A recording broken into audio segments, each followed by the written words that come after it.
কেমন বলো? ভালো ভালো আসলে খুব একটা ভালো না, কিন্তু ভালো। আহামরি কোনো ব্যাপার নেই, ভালো, মোটামুটি ভালো। মানে 75 টাকা দাম খিদে হিসাবে, পেয়েছে তো? 75 টাকা দাম হিসাবে খুবই ভালো, ঠিক আছে? 75 টাকা দাম হিসাবে খুবই ভালো লাগবে।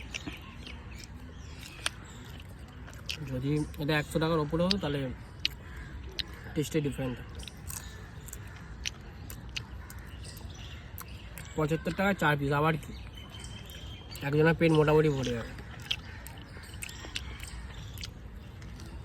আর তুমি তো লাঞ্চও করনি। আমি লাঞ্চ করিনি, ব্রেকফাস্ট করে বেরিয়েছি। সকালবেলা খেয়েছি মাখন টোস্ট আর চা। আর সকালবেলা চা না খেলে আমার মাথা একদম যন্ত্রণা করে। আর এখন প্রিয়াও খেয়েছিল, অল্প খেয়েছিল, আমিও খাইনি। আমি লুকিয়ে লুকিয়ে আমি খেয়েছি স্প্রিং চিকেন রোল। আমি যখন পরীক্ষা দিচ্ছিলাম ও খেয়েছে মিও মত দিয়ে।